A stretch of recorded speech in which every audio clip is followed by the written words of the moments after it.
കൺവെന്റിന്റെ ഇന്നത്തെ എപ്പിസോഡിലേക്ക് എല്ലാവർക്കും സ്വാഗതം. അങ്ങനെ പെൺകുട്ടി എന്ന് ബാലൻ ചോദിക്കുന്നത് നമ്മുടെ ഉദയഭാനുനോട്. അപ്പൊ ശ്രീകലെ മോളെ വിളിക്കുന്നു പറയും. അങ്ങനെ ആ കാറിൽ നിന്ന് ഇറങ്ങി വരുന്ന പെണ്ണിനെ കാലൊക്കെ കാണുമ്പോൾ തന്നെ എല്ലാവർക്കും ഇഷ്ടപ്പെടും. പട്ടുപാവാടയും ഒരു ധാവണിയൊക്കെ ഇന്നെ ഉടുത്തേക്കണത് പെണ്ണ്. ആ സമയത്ത് നമ്മുടെ ധർമ്മമാവൻ പറയുന്നുണ്ട്, ഡാ ഡാ പെണ്ണിനെ നോക്കടാന്ന് പറയും.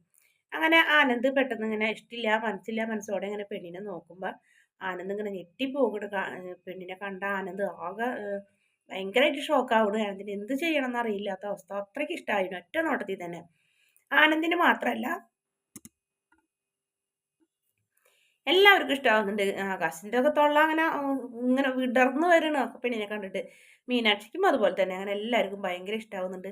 പുറത്താണെങ്കിൽ നമ്മുടെ ആര്യൻ ഈ കാഴ്ചയൊക്കെ കണ്ടു നിൽക്കുന്നുണ്ട് കേട്ടോ. ആര്യന് വല്ലാത്ത വിഷമവും സന്തോഷമൊക്കെ ആവുന്നുണ്ട്. ആര്യൻ അങ്ങനെ പെൺകുട്ടിയും എല്ലാവരും കൂടെ നിൽക്കണ ഫോട്ടോ ഒക്കെ എടുക്കുന്നുണ്ട്. മിത്രയ്ക്ക് കാണിച്ചു കൊടുക്കാൻ വേണ്ടിയിട്ടാണ്. എന്തായാലും മിത്രയ്ക്ക് വരാൻ പറ്റില്ലല്ലോ, അതുകൊണ്ട് തന്നെ മിത്രനെ കാണിച്ചു കൊടുക്കാൻ വേണ്ടി ഫോട്ടോ ഒക്കെ എടുക്കുന്നുണ്ട്.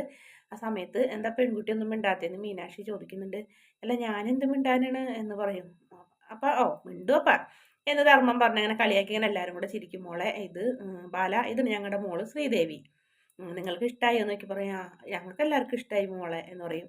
മോളെ ഇതാണ് എൻ്റെ മകൻ ആനന്ദ്, ഇത് രണ്ടാമത്തെ മകൻ ആകാശ്, ഇത് അതുപോലെ തന്നെ അവൻ്റെ ഭാര്യ, ഇതെൻ്റെ അളിയൻ ധർമ്മൻ, ഇത് ഗോമതി എൻ്റെ ഭാര്യ. മോൾക്ക് എല്ലാവരും ഇഷ്ടപ്പെട്ടോ എന്നൊക്കെ ചോദിച്ച് ഒരുപാട് നേരം സംസാരിക്കാൻ പറയും. ബാല ഞങ്ങൾ അകത്ത് പോയി ഒരു പൂജയൊക്കെ ഉണ്ട്, അതൊക്കെ ചെയ്തിട്ട് വരാം എന്ന് പറയും. അങ്ങനെ അവരങ്ങോട്ട് പോകും, ഇവരിങ്ങോട്ട് തിരിഞ്ഞേക്കും. ആ സമയത്ത് ഗോമതി വന്ന് പറയുന്നുണ്ട്, ബാലേട്ട ഈ സമയത്ത് എല്ലാവർക്കും സമ്മതമാണ്, ആര്യനോടൊന്ന് ചോദിക്കണ്ടേന്ന് പറഞ്ഞപ്പോൾ ഞാൻ പറഞ്ഞില്ലേ അവനിഷ്ടമുണ്ടെങ്കിൽ വരായിരുന്നല്ലോ, അവനെ ഞാൻ നിർബന്ധിക്കില്ല, അവനിഷ്ടില്ല അതുകൊണ്ട് വന്നില്ല എന്ന് പറഞ്ഞ് ബാലൻ പിണങ്ങി പോകും, അങ്ങോട്ട് നീങ്ങിക്കും. ആ സമയത്ത് പിന്നാലെ ചെന്ന് ഗോമതി പറയുന്നുണ്ട്, ഈ ഒരു നല്ല സമയത്ത് ഇനി വഴക്കൊന്നും വേണ്ട, ഞാനൊന്നും പറയുന്നില്ല, ശരി എന്ന് പറയാതെ നിനക്ക് നല്ലതെന്ന് പറയും. അങ്ങനെ ആര്യൻ അവിടെ നിന്ന് കണ്ടിട്ട് തിരിച്ചു പോകും. പിന്നെ ആ സമയത്ത് തന്നെ പെട്ടെന്ന് ഉദയഭാനും കുടുംബവും വരുന്നുണ്ട്. ബാല ഞങ്ങൾ മോളായിട്ട് സംസാരിച്ച് മോൾക്ക് ഭയങ്കരമായിട്ട് ഇഷ്ടപ്പെട്ടു എന്ന് പറയും. അപ്പൊ ആകാശിനോ എനിക്ക് ഭയങ്കര ഇഷ്ടമായി എന്ന് പറയും.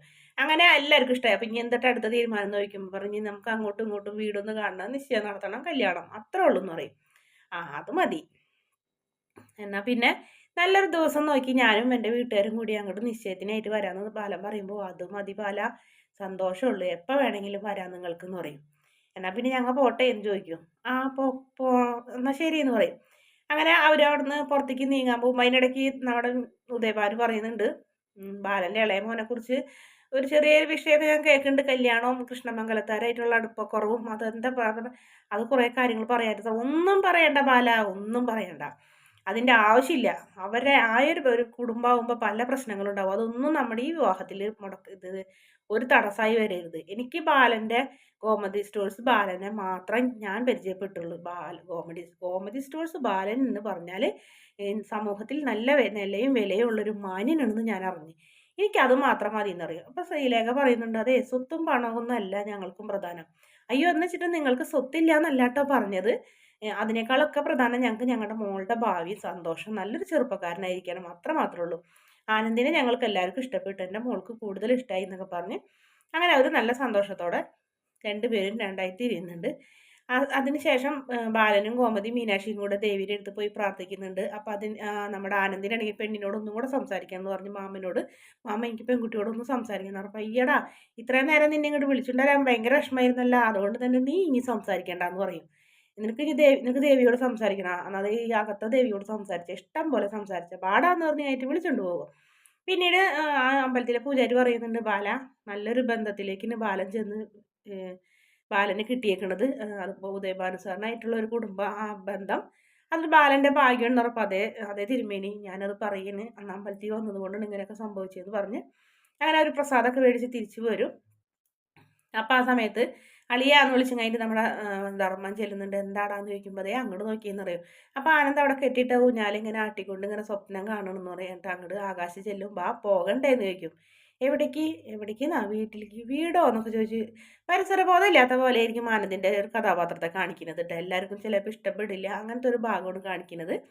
പിന്നെ ബാക്കി എല്ലാവരും കൂടെ ആനന്ദിൻ്റെ അടുത്തേക്ക് എന്താ ആനന്ദേട്ടാ എന്ന് മീനാക്ഷിയും ചോദിക്കും. പോകണ്ടേ, ഓഫീസിൽ പോകണ്ടേ നിനക്ക് എന്ന് ബാലൻ ചോദിക്കുമ്പോൾ ഓഫീസോ, ഏത് ഓഫീസ്, അല്ലടാ നീ എന്ത് ജോലിക്ക് പോകണ്ടേന്ന് ചോദിക്കും.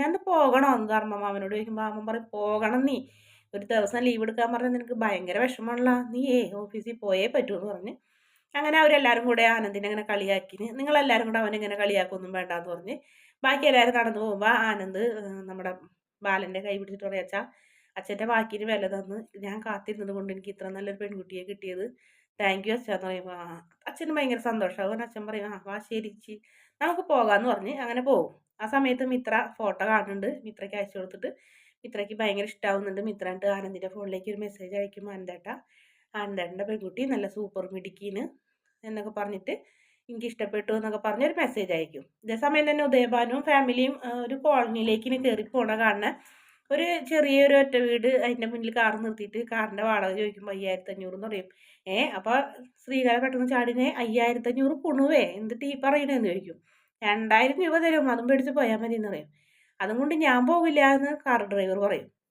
അപ്പം ഇളയ മോളും പറയും കിട്ടിയത് മേടിച്ച് പോകാൻ നോക്കിക്കോടോ എന്ന് പറയും 5 ദിവസം കാറിൽ കയറി അങ്ങോട്ടും ഇങ്ങോട്ടൊക്കെ ഞെളിഞ്ഞിരുന്നില്ലേ അതുപോലെ തന്നെ AC ഇട്ടിട്ട് തണുത്ത് ഇരുന്നില്ലേ അതുകൊണ്ട് കാശ് തരാണ്ട് ഞാൻ പോകില്ല എന്ന് പറയും എടാ മോനെ ഞാനേ വളരെ മോശമാണ് ഇതാണെങ്കിലോ അതിനേക്കാളും മോശമായ സ്ഥലമാണ് അതുകൊണ്ട് ഈ 2000 രൂപ പോലും നിനക്ക് ഇനി കിട്ടാൻ പോണില്ല കേട്ടാ നീ ഇത് മേടിച്ചിട്ട് വേണമെന്നുണ്ടെങ്കിൽ നീ ഇത് മേടിച്ചോളാൻ പറയും അപ്പം പെട്ടെന്ന് തന്നെ നമ്മുടെ ശ്രീദേവിക്ക് വിഷമമുണ്ട് ശ്രീദേവി പറയും അച്ഛാ ഈ പാവത്തിൻ്റെ കാശ് കൊടുക്കുക അച്ഛാ എന്തിനാണ് അതിനെ പറ്റിക്കുന്നത് എടി മോളെ ഇത് തന്നെ എവിടെ നിന്നൊക്കെ കടം മേടിച്ചിട്ട് കയ്യിൽ വെച്ചാണെന്ന് നിനക്കറിയോ എന്ന് ചോദിക്കും അതൊന്നും പറഞ്ഞിട്ട് കാര്യമില്ല അച്ഛൻ അത് കൊടുക്കുമെന്ന് പറയും അങ്ങനെ നമ്മുടെ ശ്രീദേവി നിർബന്ധിച്ച് പിടിച്ച് വലിച്ച് 4500 എന്നുള്ളത് 4000 രൂപ മേടിച്ച് കൊടുക്കും ചേട്ടാ ഇതും കൊണ്ടുപോ ചേട്ടാ പ്ലീസ് എന്ന് പറയുമ്പോൾ ശരി എന്ന് പറയും വേണമെങ്കിൽ ആ 4000 കിട്ടിയിട്ട് അവൻ്റെ മുഖത്തിൻ്റെ കടുന്നൽ കുത്തിയത് മാറിയിട്ടില്ല എന്ന് ശ്രീകല പറയും കിട്ടിയത് മേടിച്ച് പോകാൻ നോക്കണമെന്ന് അനിയത്തിയും പറയും അങ്ങനെ അവരെല്ലാവരും കൂടെ അകത്തേക്ക് കയറും ഉദയഭാനാണെങ്കിൽ പെട്ടെന്ന് തന്നെ തലയിലത്തെ ആ വിഗ്ഗൊക്കെ കഴിച്ച് ചൂടെടുത്തിട്ട്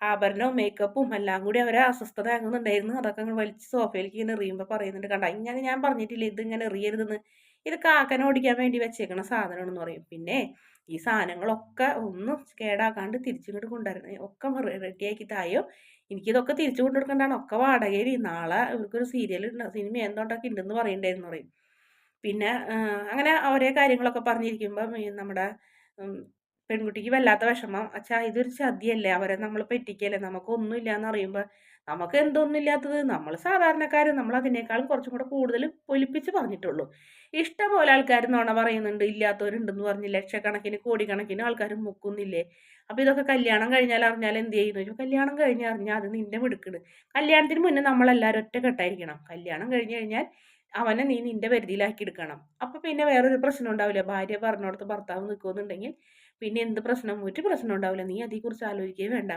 അങ്ങനെ ഈ കല്യാണത്തിനുള്ള ചിലവും കാര്യങ്ങളും അച്ഛാന്ന് പറയും അതിന് ആര് കല്യാണം നടത്തുന്നത് ഒക്കെ ഗോമതി സ്റ്റോഴ്സ് ബാലൻ നടത്തിക്കോളും ബാലൻ്റെ ചിലവിലായിരിക്കും കല്യാണം അതെങ്ങനെ അതൊക്കെ ഞങ്ങൾ തീരുമാനിച്ചിട്ടുണ്ട് ഞാനേ ഗോമതി സ്റ്റോഴ്സ് ബാലനെ കുറിച്ച് നല്ലോണം അറിഞ്ഞിട്ടാണ് ഈ കല്യാണം നടത്തുന്നത് ഗോമതി സ്റ്റോഴ്സ് ബാലൻ മൂത്ത മകന് വേണ്ടി പെണ്ണാലോചിച്ച് പാഞ്ഞു നടക്കുന്ന കാര്യം അറിഞ്ഞു അതുകൊണ്ട് തന്നെയാണ് അങ്ങോട്ട് ചെന്നുങ്ങായിട്ട് ഇങ്ങനെ ഒരു ബന്ധം ഞങ്ങൾ ഇത്രയും ഡ്രാമ കളിച്ചുണ്ടാക്കിയത് മോളെ അപ്പോൾ ബാക്കി കാര്യങ്ങൾ മുന്നോട്ട് പോകാൻ എനിക്കറിയാം നിനക്ക് ആ ചെക്കൻ ഇഷ്ടപ്പെട്ടോ എന്ന് ചോദിക്കുമ്പോൾ പറയാം അത് ഇഷ്ടപ്പെട്ട് വീട്ടുകാരെ അവരെ ഇഷ്ടപ്പെട്ടു എന്ന് പറയും നല്ല ഇഷ്ടപ്പെട്ടു എന്ന് പറയും അപ്പോൾ പിന്നെ മോള് വേറെ ഒന്നും ആലോചിക്കേണ്ട ഞാൻ ഈ വീടിൻ്റെ മുന്നിൽ ഗോമതി സ്റ്റോഴ്സ് ബാലൻ ഈ വീടിൻ്റെ ഐശ്വര്യം എന്ന് അങ്ങോട്ട് എഴുതി വെക്കാൻ പോകണമെന്ന് പറഞ്ഞിട്ട് ഇങ്ങനെ ഉദയഭാൻ ഇങ്ങനെ ചിരിച്ചുകൊണ്ട് സന്തോഷത്തോടെ ഇങ്ങനെ നിൽക്കുന്ന ഭാഗത്തോടെയാണ് ഇന്നത്തെ എപ്പിസോഡിൻ്റെ അവസാന ഭാഗം വീഡിയോ ഇഷ്ടപ്പെടുകയാണെങ്കിൽ ചാനലൊന്ന് സബ്സ്ക്രൈബ് ചെയ്ത് സപ്പോർട്ട് ചെയ്യണേ